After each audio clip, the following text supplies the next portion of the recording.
नमस्कार दोस्तों, good morning, सुप्रभात सभी को। स्वागत है आपका study bye D our YouTube channel पर।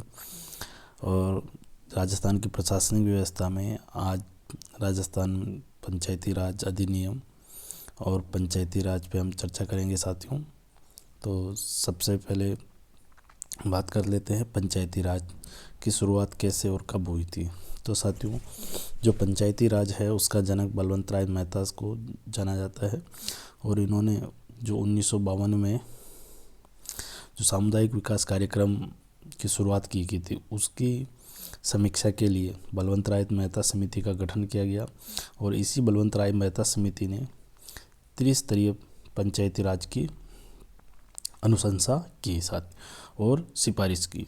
साथियों, त्रिस्तरीय में इसने 3 स्तर बताए थे: ग्राम पंचायत, पंचायत समिति और जिला परिषद। साथियों, पंचायती राज की शुरुआत सबसे पहले भारत में राजस्थान से होती है। 2 अक्टूबर 1959 के दिन पंडित जवाहरलाल नेहरू नागौर के बागदरी गांव से इसका उद्घाटन करते हैं, शुभारंभ करते हैं साथियों। फिर इसके बाद में अशोक मेहता समिति आती है 1978 में। साथियों, ये 1977 में आती है, लेकिन इसका गठन तो 77 में हो जाता है, लेकिन ये अपनी रिपोर्ट 78 में प्रस्तुत करती है।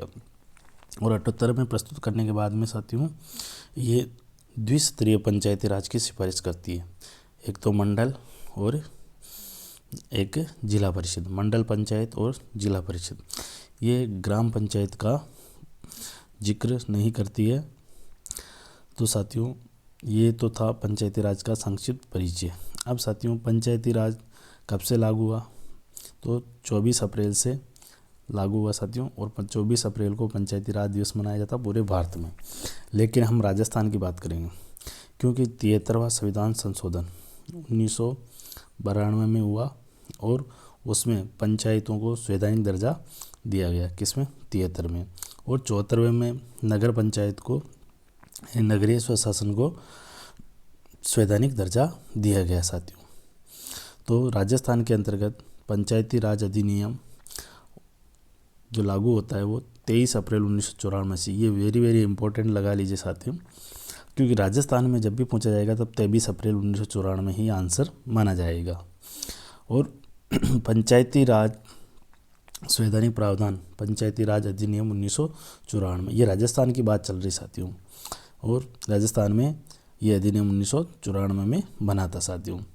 और विषय किसका है? ये राज्य सूची के अंतर्गत आता है। और पंचायती राज को 29 विषय प्राप्त है। कितने विषय साथियों? 29 विषय प्राप्त है। फिर इसके बाद में देखिए, इससे जो संबंधित अनुच्छेद है 243, जो कि पंचायती राज का प्रावधान करता है साथियों। अनुच्छेद 243 एक के तहत ग्राम सभा का प्रावधान है। और ये राजस्थान में सन 2000 से इसमें स्थापना हुई। यानी कि ग्राम सभा का जो गठन है वो अनुच्छेद 243 एक के अंतर्गत आता है। लोकतंत्र की सबसे छोटी इकाई है या संवैधानिक इकाई माना जाता है। और इसके साथ ही वर्ष में 2 बार इसकी बैठकें होती है। यानी कि राजस्थान में 6 बैठकें, उसमें से 26 जनवरी, 8 मार्च, 1 मई, 15 अगस्त, 20 अक्टूबर और 14 नवंबर को। साथियों, ये तारीखें आप याद रख लीजिए। ये 6 बैठकें होती है, वर्ष में 2 बार अवश्य होनी चाहिए। ऐसे तो 6 बैठकें निर्धारित है, इन 6 बैठकों में से साल में 2 तो होनी ही चाहिए साथियों। फिर इसके बाद में जो अनुच्छेद 243 बी है, ये त्रिस्तरीय पंचायती राज यानी कि 3 स्तर पर जो बंटवारा करता है वो 243 बी करता है। फिर इसके बाद में अनुच्छेद 243 डी, जो कि आरक्षण का प्रावधान है साथियों। ये प्रश्न हाल ही में पूछा गया था कि किस अनुच्छेद में महिलाओं को 1/3 आरक्षण दिया गया है? तो 243 डी में। उसमें इसी प्रकार के ऑप्शन थे 243 ए, बी, सी और डी। तो 243 डी में दिया गया है। इसके बाद में जो SC ST है उनको भी जनसंख्या के अनुपात में आरक्षण किसमें? 243 डी में दिया गया है साथियों। इसका सबसे इम्पोर्टेंट जो अनुच्छेद है वो 243 के 243 के में राज्य निर्वाचन आयोग का प्रावधान है। राजस्थान में राज्य निर्वाचन आयोग की स्थापना 1994 में हुई। इसकी नियुक्ति राज्यपाल करता है। कार्यकाल 5 वर्ष या 65 वर्ष होता है। त्याग पत्र राज्यपाल को देगा, जो राज्य निर्वाचन आयुक्त होगा। और फिर इसके बाद में इनको हटाने का प्रावधान राष्ट्रपति के पास में है। प्रथम अमर सिंह राठौड़, जो कि मुख्य निर्वाचन आयुक्त बने थे राजस्थान के। फिर इसके बाद में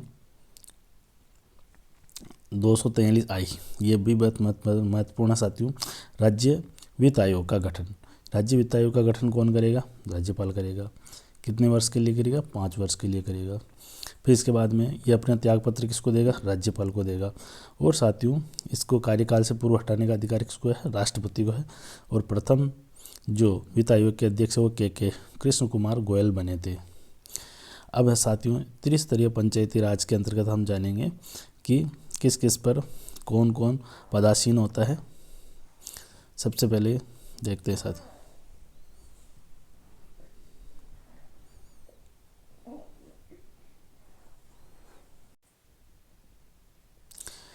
तो संस्था का नाम और पदाधिकारी। तो साथियों, ग्राम पंचायत में कौन होते थे? सरपंच होता है, उप सरपंच होता है, वार्ड पंच होते हैं। वार्ड देखिए साथियों, सरपंच का चुनाव प्रत्यक्ष होता है, वार्ड पंच और उप सरपंच का चुनाव अप्रत्यक्ष होता है। वार्ड पंच मिलकर उप सरपंच को बनाते हैं। फिर इसके बाद में पंचायत समिति स्तर पर प्रधान होता है और उप प्रधान होता है, पंचायत समिति के सदस्य होते हैं। तो इसके अंतर्गत जो प्रधान का जो चुनाव होता है साथियों, अप्रत्यक्ष चुनाव है, क्योंकि जो पंचायत समिति के सदस्य हैं वो प्रधान को अपना मत देकर प्रधान नियुक्त करते हैं, चुनते हैं साथियों। और फिर इसके बाद में जिला प्रमुख में भी साथियों जो चुनाव है वो जिला परिषद के सदस्य मिलकर क्या करते हैं? जिला प्रमुख का चुनाव करते हैं साथियों। फिर इसके बाद में देखिए कि जो ग्राम पंचायत का है वो गठन कितनी जनसंख्या पर होता है? तो 3000 न्यूनतम है और वार्ड में 1000। अगर 3000 न्यूनतम होने चाहिए ग्राम पंचायत के लिए और 9 वार्ड एवं प्रति 1000 बढ़ने पर 2 वार्ड अतिरिक्त हो जाएंगे, यानी कि 2 वार्ड मेंबर और बन सकते हैं अगर 1000 जनसंख्या और बढ़ गई तो। पंचायत समिति का प्रावधान साथियों 1 लाख की जनसंख्या पर है 15 सदस्य। कितने? 1 लाख पर 15 सदस्य है साथियों। और अगर 15,000 बढ़ने पर 2 सदस्य और अतिरिक्त हो सकते हैं। और जिला परिषद 4 लाख पे है और 17 सदस्य का प्रावधान है। अगर 1 लाख बढ़ने पर 2 सदस्य और अतिरिक्त हो जाते हैं साथियों। तीनों स्तर पर 2-2 सदस्य अतिरिक्त हो जाते हैं, एक जगह 1000 पर, एक जगह 15,000 पर, एक जगह 1 लाख पर। फिर इसके बाद में देखिए साथियों, निर्वाचन। सरपंच और वार्ड पंच का वयस्क मताधिकार पर होता है, उप सरपंच का बहुमत के आधार पर, यानी कि अप्रत्यक्ष निर्वाचन। पंचायत समिति को सदस्यों का चुनाव वयस्क मताधिकार पर, यानी कि पंचायत समिति के सदस्य तो प्रत्यक्ष निर्वाचन से आते हैं, लेकिन प्रधान और उप प्रधान किससे आते हैं? अप्रत्यक्ष चुनाव से, यानी बहुमत से आते हैं। जिला परिषद के सदस्य प्रत्यक्ष और वयस्क मताधिकार के आधार पर होता है, लेकिन जिला प्रमुख और उप जिला प्रमुख किससे आते हैं साथियों? जो हम जिन प्रतिनिधि को चुनते हैं, चाहे वो CR हो चाहे DR हो, वो क्या जाते हैं वहाँ जाकर वोटिंग करते हैं और जिसको ज़्यादा बहुमत प्राप्त होता है वही जिला प्रमुख और उप जिला प्रमुख बनता है साथियों। फिर इसके बाद में शपथ कौन दिलाता है साथियों? देखिए शपथ यहाँ पे पीठासीन अधिकारी जो PRO होगा साथियों, PRO होता है, उसको पीठासीन अधिकारी कहते हैं। वह सरपंच को शपथ दिलाता है, BDO साहब प्रधान को दिलाते हैं और CEO जो मुख्य कार्यकारी अधिकारी होता है जिले का, वो जिला प्रमुख को शपथ दिलाता है साथियों। कार्यकाल प्रथम बैठक से लेकर 5 वर्ष तक तीनों का। फिर इसके बाद में देखिए साथियों, त्यागपत्र देखिए तीनों ही कौन कौन साथियों? तीनों कौन इसमें? वार्ड पंच, सरपंच और उप सरपंच, तीनों ही किसको देंगे? BDO को, यानी विकास खंड अधिकारी, यानी खंड विकास अधिकारी को, यानी ब्लॉक डेवलपमेंट ऑफिसर को अपना त्यागपत्र देंगे। और यहाँ पे देखिए जो सदस्य और उप प्रधान और प्रधान हैं वो किसको देंगे? जिला प्रमुख को। और यहाँ पे जो उप जिला प्रमुख और जिला परिषद के सदस्य और उप जिला प्रमुख एवं जिला परिषद के सदस्य तो देंगे जिला प्रमुख को, लेकिन जिला प्रमुख देगा संभागीय आयुक्त को। साथियों यहाँ पे थोड़ा सा आप ध्यान रखें साथियों, क्योंकि जो उप जिला प्रमुख जिला परिषद के जो सदस्य हैं वो तो जिला प्रमुख को देगी, जो जिला प्रमुख होगा वो संभागीय आयुक्त को देगा। तीनों में निर्वाचित होने की आयु 21 वर्ष है साथियों। मतदान की आयु 18 वर्ष की है साथियों। और अब बैठिए देखिए, माह में 2 बार और साल में 24 बैठकें, यानी कि किसकी, ये ग्राम पंचायत की बात कर रहे साथियों, ग्राम पंचायत की। फिर इसके बाद में इसमें माह में 1 बार और किसकी, पंचायत समिति की, वो 12 महीने में 12। इसमें 3 माह में 1 बार और साल की 4 बैठकें होगी साथियों। फिर अविश्वास प्रस्ताव लाने के लिए साथियों 1/3 सदस्य द्वारा लाया जाता है और 3/4 सदस्य बहुमत पारित होने पर ये मान लिया जाता है प्रस्ताव लाने के लिए, लेकिन उसको पारित कराने के लिए 3/4 चाहिए, प्रस्ताव के लिए 1/3 चाहिए। इन तीनों में 1/3 प्रस्ताव लाने के लिए, पारित कराने के लिए 3/4 ये साथियों। फिर इसके बाद में कब तक नहीं लाया जा सकता है, तो 2 वर्ष तक। अगर एक बार जो कोई सरपंच बन गया, चाहे प्रधान बन गया, चाहे जिला प्रमुख बन गया, वो 2 वर्ष तक तो रहेगा, किसी भी काल में उसको 2 वर्ष तक अविश्वास प्रस्ताव नहीं लाया जा सकता है।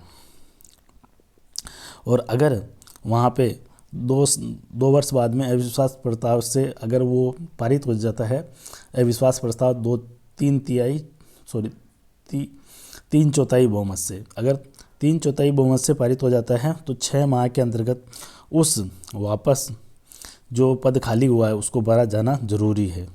और अगर 6 महीने से कम शेष है तो वो खाली ही रहेगा। साथियों ये था पंचायती राज का एक परिचय। अब देखो, पंचायती राज 2 अक्टूबर 1959 को नागौर के बागदरी गांव से प्रारंभ होता है और पंडित जवाहरलाल नेहरू इसका उद्घाटन करते हैं। देखिए साथियों, पंचायती राज जो है वो संविधान की 11वीं अनुसूची में है और भाग 9 के अंतर्गत है। किसमें है, भाग 9 में आता है और इसमें 29 विषय है। साथियों कल जो हमारी क्लास आएगी उसमें 29 विषय और पंचायती राज के जो प्रमुख अनुच्छेद है उन सभी अनुच्छेदों पे हम चर्चा करेंगे। पंचायती राज मंत्रालय हर वर्ष 24 अप्रैल को भारत में राष्ट्रीय पंचायती राज दिवस मनाता है। 73वें संविधान संशोधन के तहत भाग 9 में जोड़ा गया है पंचायती राज। इसके बाद में देखिए साथियों, पंचायती राज का क्या उद्देश्य है। पंचायती राज का उद्देश्य है कि एक ऐसी व्यवस्था जिसके अंतर्गत शक्ति विकेंद्रीकरण किया जाए, यानी कि शक्तियों का विकेंद्रीकरण, शक्तियों को बांट दिया जाए ग्राम स्तर पर, जिला स्तर पर, पंचायत समिति स्तर पर। यही पंचायती राज का उद्देश्य है साथियों, ताकि विकास योजनाओं को राष्ट्र के प्रत्येक क्षेत्र में क्रियान्वित किया जा सके। तो साथियों पंचायती राज की ये क्लास आज यहीं समाप्त होती है। अगर आपको क्लास अच्छी लगी हो और आगे वाली क्लास देखने के लिए आप वीडियो को अधिक से अधिक शेयर करें, चैनल को सब्सक्राइब करें साथियों। मिलते हैं अगली क्लास में, तब तक के लिए आप सभी का बहुत बहुत धन्यवाद। जय हिंद, जय भारत।